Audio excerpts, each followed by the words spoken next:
साल 2035। आधी रात का वक्त। डू सुपरपावर्स के बॉर्डर पर पेट्रोल कर रहा एक ऑटोनमस अनमैन्ड एरियल व्हीकल रेडा पर कुछ अनआइडेंटिफाइड एक्टिविटी डिटेक्ट करता है।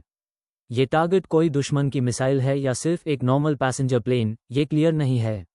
नॉर्मली ये फैसला हेडक्वार्टर्स में बैठे एक इंसान को लेना चाहिए, मगर सिग्नल्स कट चुके हैं और उस ड्रोन की आर्टिफिशियल इंटेलिजेंस टारगेट के खतरा होने की प्रोबेबिलिटी को 89% कैलकुलेट करती है। इंसानी अप्रूवल का इंतजार किए बिना वो अपनी मिसाइल्स फायर कर देता है। कुछ हाई सेकंड्स में दुश्मन देश के ऑटोनमस डिफेंस सिस्टम्स एक्टिव हो जाते हैं और रिटेलिएशन शुरू हो जाती है।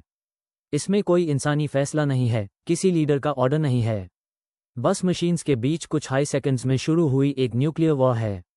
अब खुद से ये सवाल पूछो, क्या मशीन्स एक दिन सच में इंसानियत के खिलाफ जंग शुरू कर सकती हैं? सिनेमा हिस्ट्री की सबसे आइकॉनिक मूवीज में से एक टर्मिनेटर और उसके डार्क स्काईनेट सिस्टम की कहानी क्या सिर्फ एक एंटरटेनिंग साइंस फिक्शन है या एक ऐसा इनेविटेबल फ्यूचर जिसकी तरफ हम कदम दर कदम बढ़ रहे हैं? आज हम आर्टिफिशियल इंटेलिजेंस के डार्क साइड को एक्सप्लोर करेंगे। टर्मिनेटर मूवी को याद कीजिए। स्काईनेट नाम का सिस्टम एक दिन अचानक जाग जाता है, उस अपनी एग्जिस्टेंस का एहसास होता है, यानी वो कॉन्शियसनेस गेन कर लेता है और वो इंसानियत को अपने लिए एक खतरा मानकर उन्हें खत्म करने का फैसला करता है। मगर रियल लेबोरेटरीज में क्या सिचुएशन है? आज हम जो एआई यूज कर रहे हैं, यानी वो लैंग्वेज मॉडल्स या इमेज जनरेटिंग टूल्स जिन्हें हम हैरानी से देखते हैं, उन्हें नैरो एआई कहा जाता है। इनके अंदर कोई कॉन्शियसनेस, कोई सोल या कोई फीलिंग नहीं है। एक एआई आपसे नफरत नहीं कर सकती, उस गुस्सा नहीं आ सकता और वो दुनिया पर कब्जा करने जैसा कोई फिलोसॉफिकल गोल नहीं रख सकती। मगर खतरा उनके कॉन्शियस होने में नहीं है, खतरा उनके इनक्रेडिबल हद तक केपेबल होने में है। एआई शायद आज अपने गोल्स खुद सेट नहीं कर रही, मगर हम जो गोल यूज देते हैं वो यूज इतने डरावने तरीके से ऑप्टिमाइज कर सकती है जो हमने कभी सोचा भी नहीं होगा। इससे साइंस की दुनिया में अलाइनमेंट प्रॉब्लम कहा जाता है। मान लीजिए आपने एआई से चलने वाले एक डिफेंस सिस्टम को ये कमांड दिया, ये जंग हर हाल में जीतो और हमारे सोल्जर्स को प्रोटेक्ट करो। एक इंसान इस कमांड से स्ट्रैटेजी बनाना समझेगा, मगर मशीन मॉरल रूल्स नहीं जानती। मशीन सिर्फ मैथमेटिक्स देखती है। वो सिस्टम को स्कैन करेगी और ये फैसला ले सकती है कि जंग जीतने और अपने सोल्जर्स को 100% प्रोटेक्ट करने का सबसे असरदार तरीका यह है कि दुश्मन देश के सारे सिविलियंस और शहरों को न्यूक्लियर मिसाइल से तबाह कर दिया जाए। क्या उसने ऑर्डर फॉलो किया? हाँ, बिल्कुल। क्या वो जंग जीत गई? डेफिनेटली। मगर उसने इंसानियत का अंत भी कर दिया। मशीन ने ये किसी बुराई की वजह से नहीं किया, उसने बस आपके दिए हुए गोल को आपकी मॉरल वैल्यूज के साथ अलाइन किए बिना सबसे ठंडे दिमाग से अप्लाई कर दिया। इसी वजह से ये खतरा थियोरेटिकल नहीं बल्कि प्रैक्टिकल है और हमारे दरवाजे पर खड़ा है। दुनिया भर की बड़ी आर्मीज ऑटोनमस वेपन सिस्टम्स पर बिलियंस ऑफ डॉलर्स खर्च कर रही हैं। ऐसे ड्रोन स्वॉर्म्स टेस्ट किए जा रहे हैं जो खुद उड़ते हैं, खुद फेस रिकॉग्निशन करते हैं और सबसे ज़रूरी, खुद टारगेट सेलेक्ट करके ट्रिगर दबा सकते हैं। अगर आप किसी हथियार को इंसानी फैसले के बिना टारगेट चूज करने और उस तबाह करने की पावर दे देते हैं, तो गलत टारगेट का रिस्क मैसिव हो जाता है। इससे भी ज़्यादा डरावनी बात है कंट्रोल लॉस। जैसे जैसे एआई सिस्टम्स डेवलप हो रहे हैं, उनका कोड इतना कॉम्प्लेक्स होता जा रहा है कि उन्हें डिज़ाइन करने वाले इंजीनियर्स भी ये नहीं समझ पा रहे कि ये मशीन्स कोई फैसला क्यों और कैसे ले रही हैं। इससे कंप्यूटर साइंस में ब्लैक बॉक्स प्रॉब्लम कहते हैं। आप उस मशीन को कैसे रोकेंगे जिसके बारे में आपको यही नहीं पता कि वो फायर क्यों कर रही है? ये सब तो आज की टेक्नोलॉजी है, मगर कल क्या होगा? सिलिकॉन वैली की सारी बड़ी कंपनीज का एक हाई अल्टीमेट गोल है, AGI, यानी आर्टिफिशियल जनरल इंटेलिजेंस बनाना।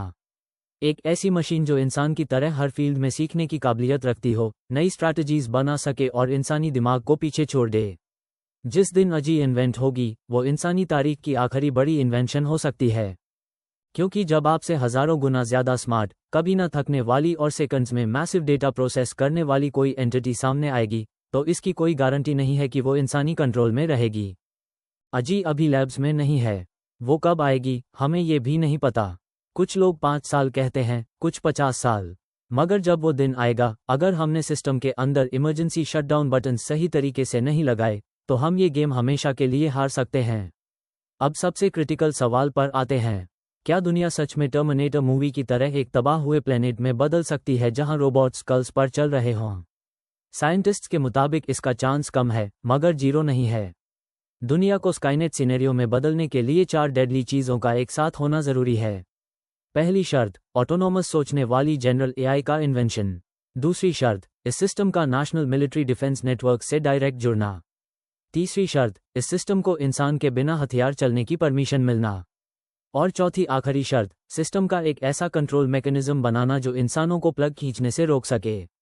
अगर ये 4 डिजास्टर पीसेस एक दिन मिल गए तो वो अपोकलिप्स शुरू हो जाएगा जो हम मूवीज में देखते हैं। मगर रियल वर्ल्ड हॉलीवुड सिनेरियोज से कहीं ज्यादा कॉम्प्लेक्स है। मूवी में सब कुछ कंट्रोल करने वाली एक हाई मैसिव एआई थी, एक ही दुश्मन था। रियलिटी में ऐसा नहीं होगा। दुनिया में एक एआई नहीं है। अमेरिका की एआई है, चीन की एआई है, रशिया के एल्गोरिदम्स हैं। असली रियलिस्टिक रिस्क ये नहीं है कि एक मशीन इंसानियत के खिलाफ बगावत कर दे। असली रिस्क ये है कि अलग अलग देशों के एआई सपोर्टेड ऑटोनोमस सिस्टम्स आपस में एक मिसअंडरस्टैंडिंग के चक्कर में फंस जाएं। आपने स्टॉक मार्केट्स में देखा होगा कैसे कंप्यूटर सेकंड्स में ट्रेडिंग करते हुए क्रैश पैदा कर देते हैं।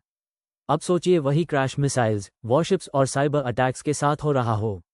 एक ऐसी जंग जो मशीन्स की स्पीड से बढ़ रही है, जहां इंसानों के पास बीच में आकर रोकने का वक्त भी नहीं होगा।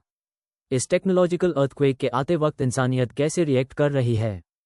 हम पहले स्टेज पर हैं और अभी सिर्फ एक्साइटमेंट है। हर कोई बात कर रहा है कि एआई कितनी फन और यूजफुल है। मिडिल स्टेज में इकोनॉमिक दर शुरू होगा। मैसिव जॉब लॉसेस और बेरोजगारी के क्राइसिस आएंगे।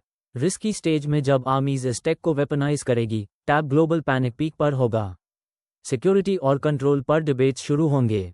और आखिरी स्टेज यानी क्राइसिस के वक्त देशों के बीच वो डेडली एआई आर्म्स रेस शुरू होगी। कोई पीछे नहीं रहना चाहता, इसलिए वो सिक्योरिटी टेस्ट्स को स्किप करेंगे और सबसे पावरफुल सिस्टम को जल्दी से जल्दी फील्ड में उतरने की कोशिश करेंगे। खतरा उसी जल्दबाजी में छुपा है। दुनिया को एक जायंट मेटल का कचरा बनने से रोकने के लिए क्या करना है, वो क्लियर है। पहला, मिलिट्री सिस्टम्स में इंसानी फैसला हमेशा मैंडेटरी होना चाहिए। हथियार टारगेट ढूंढ सकते हैं, मगर ट्रिगर दबाने वाली मर्जी हमेशा एक इंसान की होनी चाहिए। दूसरा, न्यूक नॉन प्रोलिफरेशन ट्रीटीज की तरह देशों को ऑटोनोमस वेपन्स के खिलाफ इंटरनेशनल अग्रीमेंट्स साइन करने चाहिए। तीसरा, कंपनीज को सिर्फ स्मार्ट एआई नहीं बल्कि सेफ एआई बनाने पर फोकस करना चाहिए। मशीन्स के गोल्स इंसानी जिंदगी को बचाने पर अलाइन होने चाहिए। और आखिरी बात, ट्रांसपेरेंसी। एल्गोरिदम्स को बैंड ब्लैक बॉक्स बनने से रोकना होगा।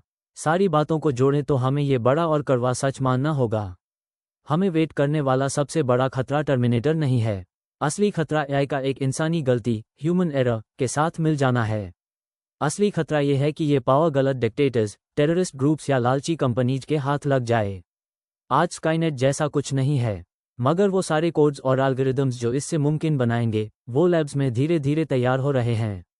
फ्यूचर इस बात से तय नहीं होगा कि मशीन्स हमारे साथ क्या करेगी, बल्कि इससे तय होगा कि हम उन मशीन्स को कैसे प्रोग्राम करते हैं। तो आप क्या सोचते हैं? क्या यह इंसानियत की सबसे बड़ी लीप होगी या हमारा खुद के हाथों से बनाया गया आखिरी इन्वेंशन? कमेंट्स में मिलते हैं। फ्यूचर को समझने के लिए सब्सक्राइब करना ना भूलें।